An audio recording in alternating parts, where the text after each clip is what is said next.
Moving Forward, sponsored by MPW Mocklink TV and Mocklink Internet, online at mpw.org. Each weekday morning, our local talk segment brings you the people who are helping move our community forward. Let's start the show. Good morning, AM 860, FM 95.1, KWPC. I'm Jordan Davis. Thanks for joining us here this morning for Moving Forward. As always, brought to you by Muscatine Power and Water. Mocklink is always Muscatine's fastest internet, and gigabit speed is coming. Mocklink TV beats satellite and includes video and music streaming. New subscribers save big, even more when you bundle. Learn more at mpw.org. Again, I'm Jordan Davis, and joining me here in the studio this morning from the Nature Conservancy, Hannah Howard. How are you this morning? Good morning. I'm great, Jordan. How are you? I'm excellent. We're excited to have you in again, and we're going to be talking a little bit about Swamp Stomp, and this is the second one, the second annual? The second annual, and it's going to be bigger and better than last year. We are excited. Excellent. So let's jump right into the lineup. What are we looking at for the Swamp Stomp? What is it exactly? Yeah, so this is just an overall celebration of nature. We have so many unique natural areas, and we wanted to celebrate that, and so it has a little bit of something for everyone to enjoy. We have games and environmental education booths that are interactive for children. We have bus tours with guided hikes out at our Swamp White Oak Nature Preserve. But then we also have things just for adults to enjoy, like wine tasting and live bluegrass music, and they can hang out at the winery for the entire day. So great event from 1 to 6 p.m., and people can come in and out throughout the whole event. Excellent. So we'll jump more into exactly what all the details are of the Swamp Stomp. But let's talk a little bit about the Nature Conservancy. I want to make sure I don't miss what you wanted to touch on, the Nature Conservancy and what it is that you do. Well, we protect and preserve 3,600 acres here in the Muscatine County area, as well as working worldwide to protect and preserve nature. And so our vision is to create a world where people and nature thrive. And so we're doing that here in Muscatine County, and we just want more people to be aware of that. Mm-hmm. And, conservation is kind of an important thing. I just was watching a video earlier from a friend of mine that's in land management, and they were talking about how people are trying to get the youth involved and stuff like this, because it's becoming less and less of a, it's becoming more of an old man's game, I guess to say, for a lot of the nature conservancy that's done a lot of the land management. So they're trying to get kids involved too. How important is that? Oh, it's very important, because we need to make sure that the next generation cares about the environment, and they need to learn why it's important to preserve it and protect it. And it's a lot more than just preserving and protecting nature for nature's sake. It's also about preserving water quality and protecting the wildlife that depend on that, and also providing quality of life by having recreational opportunities as well for families. And there are just so many reasons, why it's important. And I think a lot of conservation organizations really want to get youth involved in hunting as well, because that can help with game populations, as well as provide an ongoing funding source to do more natural resource management. Because we talked about that a little bit last time, about how important it is for hunting to still be, a forefront of conservancy, because it's so important to keep game low, because deer can wreck an environment if there's too many of them. Like they can go and they can clear out whole sections pretty quickly. It's like if you ever watch a video of like what goats can do to a pasture or stuff like that. It's the same thing. It's the same kind of situation, and it's the same way for things like snow geese. Snow geese can be hard on fields as well. So it's important that hunting is just at the forefront of it too. And folks are not as inclined to go out and go hunting as they used to be. It's not as well seen. So what you guys are doing, getting people involved and getting them out in nature too, like with the being out the Swamp White Oak project area, that's going to be a big deal. So can you tell us about the Swamp White Oak? Yes, that's over 600 acres of Swamp White Oak savanna, and that's a really unique area, because usually it's an upland forest with the savanna, but this savanna is down in the floodplain, so that's pretty unique. And there's just a lot of really unique wildlife that can be seen there, especially when it comes to amphibians and reptiles, and that's something that we'll be showcasing at Swamp Stomp. And it kind of goes along with our theme, but also just something that's very prevalent in the floodplain. We have lots of turtles, from painted turtles to snapping turtles to map turtles and stinkpot turtles, which I always like that name. Stinkpot. I've never heard of stinkpot turtle. So what are we looking for here when we come out to the Swamp Stomp? So we're going to be out there. Is there pavilion, stuff like that, where you're going to be? So it's an outside event. We'll have tents set up Okay. for people to sit and hang out, but people are also welcome to bring their own lawn chairs and blankets and camp out just like other live music events that Arden Creek Winery hosts. And it's perfect for us. Arden Creek is a beautiful location, has lots of space for us to spread out with all the activities, but it's also right down the road from our Swamp White Oak Preserve. And so we'll be having all of the events out on the lawn at the Arden Creek Winery, and then bus tours will be going on, one at 1:30 and one at 3:30 to take people out to take a guided hiking tour at our Swamp White Oak Preserve. Excellent. And now are they going to do like a couple miles of walking? What's it? It really isn't too intensive with walking. It isn't on a paved or on a hiking trail, so people should be aware of that. Not something that, say, would be great for strollers, but certainly not anything too intensive. But we do ask that folks come prepared and they wear some long pants and some appropriate footwear. What's the undergrowth like at Swamp White Oak? Is it mostly clear and open, or? So the area that we'll be hiking at is open. We've Okay. taken a lot of the woody and kind of weedy tree species out to allow some of those prairie plants or understory plants to come up, and so it's kind of mostly a sand prairie underneath. Okay, gotcha. A lot of the area that we'll be hiking. Okay, fun. That does sound like fun. That should Yeah. be great, because it's always, I think about, because I come from a place where the timber is thick and just gnarly, and the thorns and everything that you got to fight through. So the idea of going and walking through that, I was like, man, that might be rough. But if it's mostly open, undergrowth. So what's the kind of the age of the trees in that area? Are they a little bit older? Some of them We still have young? some trees that are well over 100 years old. So we've got some really large old growth oak trees, and then we've got some younger trees. We even have some flowering trees that kind of create that mid-story canopy, like hawthorn trees and the prairie crabapple tree, which is actually a native crabapple to Iowa and native to our prairies. So in the spring, it really does create a nice show of blooms along with the other flowering things and wildflowers. That does sound really nice. All right, so let's jump more into the Swamp Stomp. Tell us more about what all is happening. So it looks like, first off, wine tasting. So you are at Arden Creek, so you got to take advantage of that while you're there, right? Exactly. And that gives something for adults to do and enjoy. And of course, Arden Creek has a really great selection of wine, so folks can camp out, buy a bottle to share with their friends and hang out and listen to the live bluegrass music, which we'll be having the entirety of the event. So we've got Frankie Joe and Kinfolk, as well as the Fairlings, and they're both really neat, lively bluegrass bands that are both have very unique sounds. Gotcha. And I chuckled a little bit at when you first showed me the Fairlings. That was an interesting one. Are either of those family bands, or those?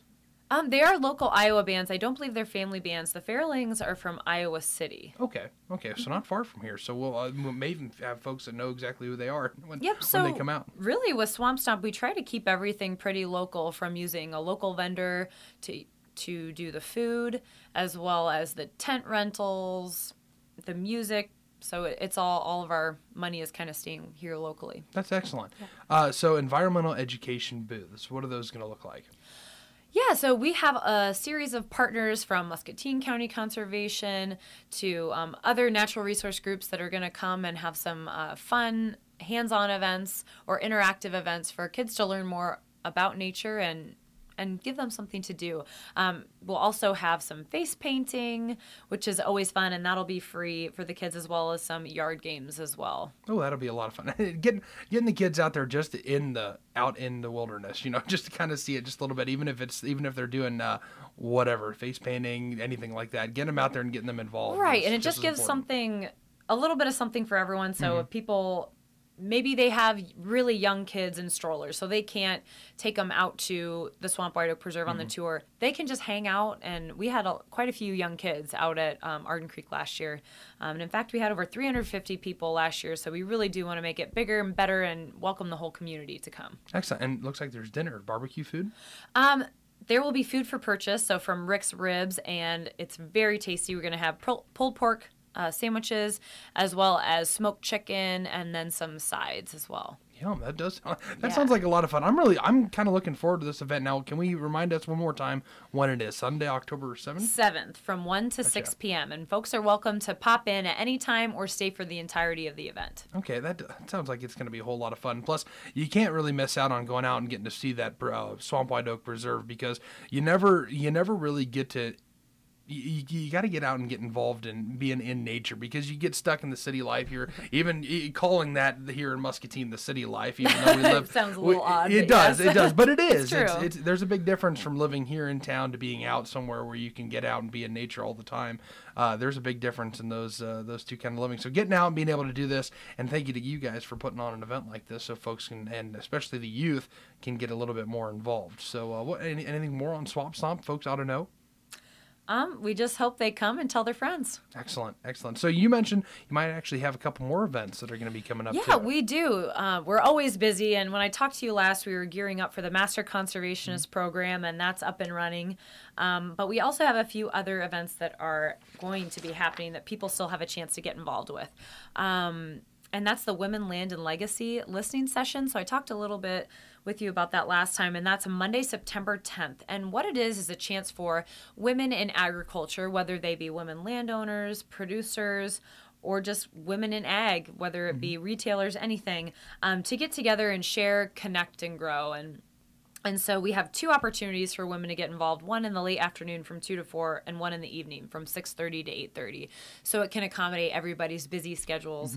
And then moving forward from there, we'll have learning events, whether they be farm tours or speakers, or even just social networking events for these women. And it's a cluster group, actually, of multiple counties, so that we could kind of service a greater area of women that don't currently have this program in their counties. And it's Muscatine, Cedar, and Scott County. Gotcha. And now, what all is the benefit of this Women, Land, and Legacy? Is it's one to help them kind of better understand being a landowner in that sense, or I guess that's not a good way to put it, but you know what I mean? It's just about connecting other women in agriculture together, because agriculture is kind of typically a man's game, and so it's just a chance for women in agriculture to get together, and it's a really neat environment, and it's a USDA program, so a U.S. Department of Agriculture program that's kind of hosted by the NRCS and Muscatine Soil and Water Conservation District, and it just creates an all-women space. There usually are no men at these events, and so studies have shown that these kinds of environments get women to open up and actually talk instead of, some women might be inclined otherwise to just listen. So it's a chance for women to interact, meet other women in agriculture, and then we'll be providing, based on the feedback we get at this evening, we'll be providing future networking and learning opportunities based on their feedback. Gotcha. Now, we mentioned it last time that we talked about it. I'm just kind of all remembering all at once here, that we also talked about a lot of landowners in the U.S. right now are women. They're a large sum of the landowners. Yeah, there is, and it's going to continue to shift more towards women. Just for a series of reasons, but so it is a demographic that we need to talk more about and let women know that there are opportunities for them. Excellent. So the first event is this next Monday, just a week away, or under a week away. September 10th. Yep. So coming up again, Durant Community Center, one session from 2 to 4 and one evening session from 6:30 to 8:30. Great. And that evening session, there will actually be a light meal served. Ooh, excellent. Well, that sounds like a lot of fun. Now, what else is on the docket? Yes, and then we have another event, and this one is again in partnership with the Muscatine Soil and Water Conservation District with Holly Howard, the Lower Cedar Watershed Coordinator. We are going to be putting on a Cedar River Ramble. And so that's going to be a whole afternoon of paddling on the Cedar River. Ooh, fun. It's Saturday, September 29th from 10 a.m. to 4 p.m. And we're going to cover over 10 miles of the river, starting in Muscatine County and ending in Louisa County, where the Cedar River and the Iowa River meet. Okay, excellent. Gosh, last time you mentioned that too, and I'm like, there's nothing better than floating down the river on any of them. So you'll be starting where? You'll be starting here in Muscatine, you said? Yep, so we want everyone to RSVP so that we can make sure that we account for everything. So we'll send out details to folks after they RSVP. But it's just a whole afternoon of discovery, nature, and paddling, and we'll have speakers along the way, and we'll be stopping at some sandbars. Oh, wow. Where we'll do some water testing as well as talk about the unique wildlife in the area. And so this is also in partnership with Louisa County Conservation. They were really great to let us use their paddling equipment and life jackets, and so we're just about full, but we do have some more spots. It's $5 per person, which is a really great deal, just to kind of help cover some of those transportation costs for the canoes and kayaks. And so people can choose a canoe, which might be great if you're bringing along a younger child and you want your whole family maybe to be in that canoe, or they can kayak solo for this trip. Again, 10 to 4 on Saturday, September 29th. And you guys have both rentals, or folks can bring their own canoes Exactly. and kayaks. And then you have a shuttle for back and forth once Yep. it's done, So right? We'll be putting in along Highway G28 and then ending at kind of right outside of Columbus Junction. And then so that way when we end, folks will have their cars there and they can head out for the day.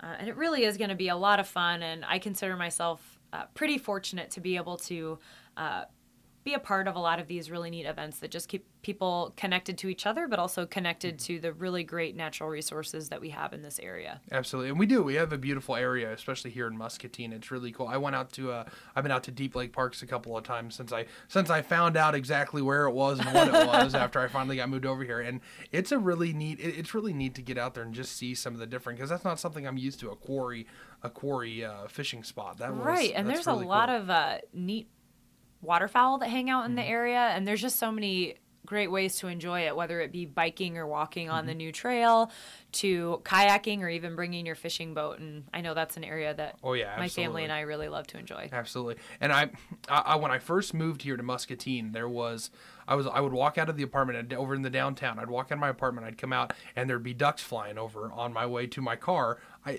can't beat that. I can't beat listening to them whistle above while I'm walking out, especially in this. I'm looking forward to this fall. I'm hoping that I'm going to see the same kind of results from down there. Yes, the migration is always amazing to see along the Mississippi, especially in the backwaters near the Port Louisa Wildlife Area or Odessa Wildlife Area. That's definitely something to check out too, and that's coming up fast. There's always tons of pelicans and different ducks. I've never seen so through. many pelicans in my life besides being here and driving across the river every now and then to feel like I see them a lot more, and they'd fly right across right in front of you. It's pretty cool. Definitely. Cool. Yeah, well, excellent. Well, Hannah, this has been a lot of fun. We really appreciate you coming in.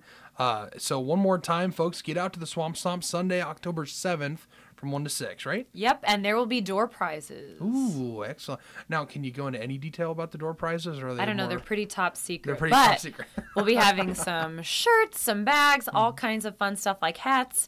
And I heard there may even be some other tickets, too. Ooh, all righty. For participants. Yes. Excellent. Well, we're looking forward to it. It looks like it's going to be a lot of fun. Is there somewhere folks can go check it out, like all the info, like Nature Conservancy on Facebook? Like and follow our page, Nature Conservancy in Iowa, on Facebook. We've got links to the Cedar River Ramble. And then if folks are interested in the Women, Land, and Legacy event, they can just simply type that into Facebook and they can find the event information, even if you're not a Facebook member. Gotcha. You can find it still. You can still find it and see it. Excellent. Yep. Excellent. Well, once again, we want to say thank you to Hannah for joining us this morning for Moving Forward. It's been a lot of fun. It has been fun. Thanks, Jordan. Yep, and one more time, I want to remind everybody that this is brought to you in part by Comprehensive Rehab. Experience a unique treatment plan designed to provide maximum benefits at Comprehensive Rehab.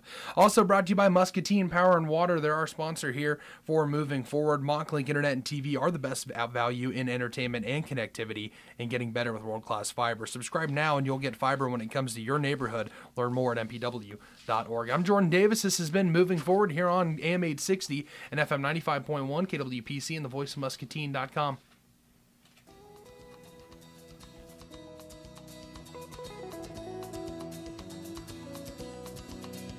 You've been listening to Moving Forward on the voice of Muscatine, KWPC, AM 860, FM 95.1. Thanks to our sponsor, MPW Digital TV and Mocklink Internet, the local providers at mpw.org. And remember, Moving Forward, each weekday at 8:15 to learn how Muscatine is on the move.